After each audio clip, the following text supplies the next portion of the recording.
Assalamualaikum warahmatullahi wabarakatuh. Kali ini saya Ahmad Zamroni SPD dari SDN Penidon 1 Kecamatan Plumpang, calon guru penggerak Angkatan 5 Kabupaten Tuban, Jawa Timur. Kali ini saya akan memaparkan modul 1.1.A.8 dalam koneksi antar materi, kesimpulan, dan refleksi modul 1.1. Mari kita sukseskan merdeka belajar. Nah, kali ini kita akan membahas yang pertama adalah apa yang saya percaya tentang murid dan pembelajaran di kelas sebelum saya mempelajari modul 1.1.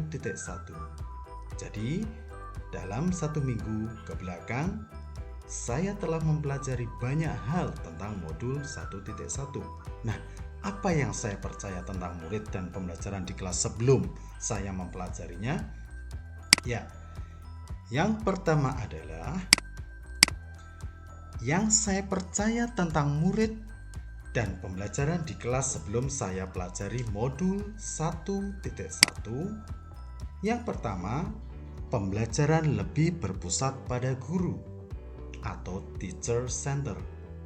Jadi, sebelum saya mempelajari modul 1.1, saya sangat mempercayai bahwa pembelajaran itu pusatnya adalah pada guru.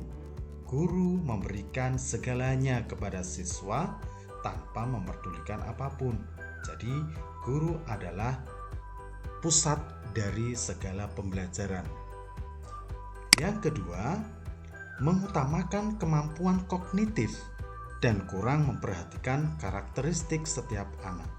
Jadi, awalnya sebelum saya mempelajari ini, saya berpikir bahwa mengajar itu hanya memberikan kemampuan pengetahuan saja atau kognitif, karena saya kurang memperhatikan karakteristik setiap anak. Di dalam satu kelas itu adalah memiliki karakter yang berbeda-beda, tetapi saya berikan satu titik saja, yaitu kemampuan kognitif. Yang ketiga, ada batasan hubungan atau interaksi antara guru dan murid. Jadi, seperti di awal tadi, hubungannya antara siswa dan guru kurang terkoneksi dengan baik. Hanya guru saja yang memberikan ilmunya, mentransfer ilmunya tanpa memperhatikan anak tersebut. Nah, yang kedua, apa yang berubah dari pemikiran atau perilaku saya setelah mempelajari modul ini?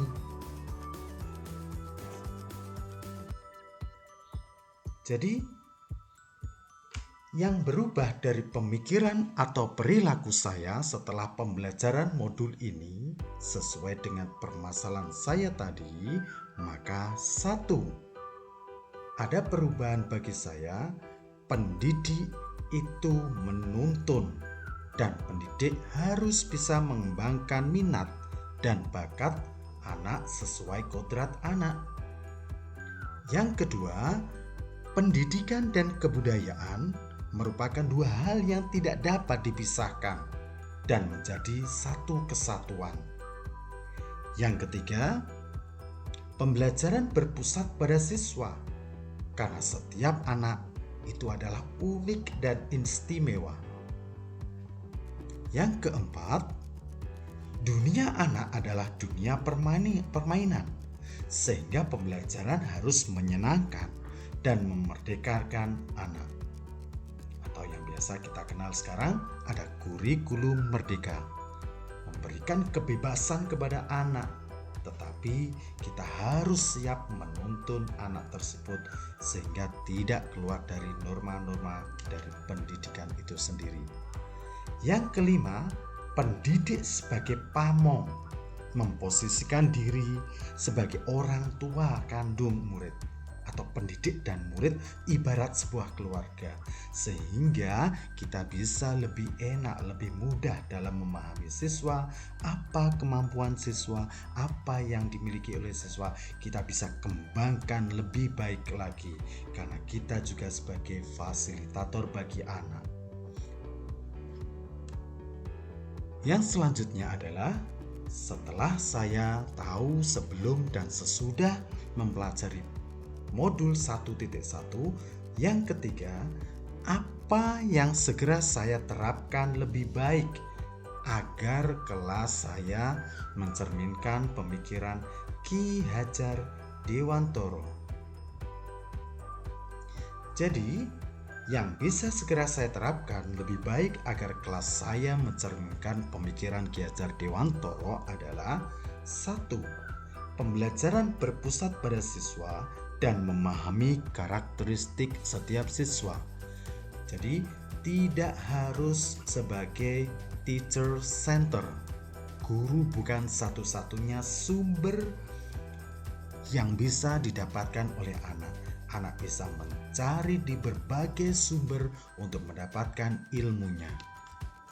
Yang kedua, dalam pembelajaran menyisipkan nilai-nilai kebudayaan lokal. Dalam hal ini, karena saya calon guru penggerak Kabupaten Tuban, maka saya akan menyisipkan nilai-nilai kebudayaan lokal yang khususnya di Kabupaten Tuban.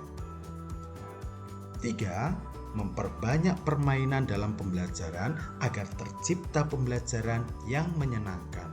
Dalam hal ini, permainan bisa berupa metode, bisa berupa model-model, atau yang paling tepat adalah menggunakan media pembelajaran yang menyenangkan sehingga kelas tersebut bisa menjadi kelas yang menyenangkan sehingga anak-anak lebih mudah dalam menangkap sebuah pembelajaran.